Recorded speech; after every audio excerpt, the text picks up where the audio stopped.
ಜನಾಂದೋಲನ ಸಮಿತಿಯಿಂದ ಏನು ಮೈಸೂರಿನಲ್ಲಿ ಉದಯಗಿರಿ ಗಲಾಟೆಗೆ ಸಂಬಂಧಿಸಿದಂಗೆ ಸಾರ್ವಜನಿಕರ ನಡುವೆ ಮತ್ತು ಪೊಲೀಸ್ ಇಲಾಖೆಯ ನಡುವೆ ನಾವು ನಿಮ್ಮೊಟ್ಟಿಗೆ ಇದ್ದೇವೆ ಅನ್ನುವಂಥ ಸಂದೇಶವನ್ನು ಸಾರುವಂಥ ಒಂದು ಪ್ರತಿಭಟನಾ ಜಾಥಾವನ್ನು ಹಮ್ಮಿಕೊಳ್ಳಲಾಗಿತ್ತು.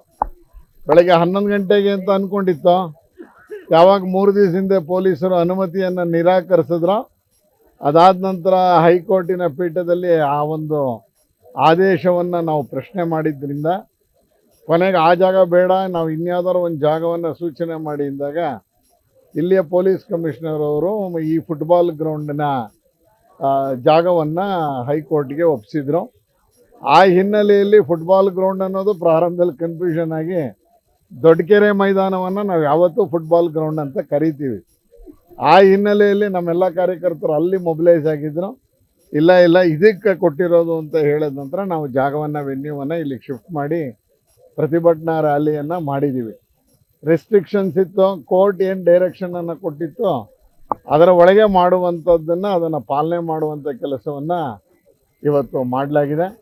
ಈ ಒಂದು ಸಭೆಯಲ್ಲಿ ನಮ್ಮ ಎನ್ ಮಹೇಶ್ ಅವರು ಮಾಜಿ ಸಚಿವರು ಮಾತನಾಡಿದ್ದಾರೆ. ಹಾಗೆ ಉಲ್ಲಾಸ್ ಅಂತ ಹೇಳಿ ಈ ಒಂದು ಕಾರ್ಯಕ್ರಮದ ಸಂಯೋಜಕರು ಭಾಷಣ ಮಾಡಿ ಒಟ್ಟು ಪೊಲೀಸ್ ಇಲಾಖೆ ಮೇಲೆ ಅವತ್ತು ಪೊಲೀಸ್ ಠಾಣೆ ಮೇಲೆ ಏನೋ ಕಲ್ಲೆಸೆತವನ್ನು ಉಂಟು ಮಾಡಿ ಒಂದು ರೀತಿಯಲ್ಲಿ ಆವತ್ತಿನ ಕಾಲಕ್ಕೆ ಅದನ್ನೇನು ಬೆಂಕಿ ಹಚ್ಚುವಂಥ KJ ಹಳ್ಳಿ DJ ಹಳ್ಳಿ ಘಟನೆ ನೆನಪಿಸುವಂಥ ರೀತಿಯಲ್ಲಿ ಏನು ಮಾಡಲಿಕ್ಕೆ ಹೊರಟಿದ್ರು ಅದರ ವಿರುದ್ಧ ಇವತ್ತು ಪೊಲೀಸರ ಬೆಂಬಲಕ್ಕೆ ಪೊಲೀಸರು ಅವತ್ತು ಸಕಾಲದಿಂದ ಮಧ್ಯಪ್ರವೇಶಿಸಿದ್ರಿಂದ ಒಂದಷ್ಟು ಆಗ್ಬೋದಂಥ ಅನಾಹುತವನ್ನು ತಪ್ಪಿಸಿದ್ದಾರೆ. ಒಂದಷ್ಟು ಜನನ ಬಂಧಿಸಿದ್ದಾರೆ. ಮೌಲ್ವಿಯನ್ನು ಪ್ರಚೋದನೆಕಾರಿ ಹೇಳಿಕೆ ಕೊಟ್ಟಂಥ ಮೌಲ್ವಿಯನ್ನು ಬಂಧಿಸಿ ಜೈಲಿಗಟ್ಟಿರುವಂಥ ಪೊಲೀಸರ ಪರವಾಗಿ ಅವರಿಗೆ ಒಂದು ಬೆನ್ನೆಲುಬಾಗಿ ನಿಲ್ಲುವಂಥ ಕಾರ್ಯಕ್ರಮವನ್ನು ಇವತ್ತು ನಾವು ಆಯೋಜನೆಯನ್ನು ಮಾಡಿದ್ವಿ. ಅನೇಕ ಸಂದರ್ಭದಲ್ಲಿ ಪೊಲೀಸರಿಗೆ ಸರ್ಕಾರದ ಒತ್ತಡನೂ ಇರುತ್ತೆ.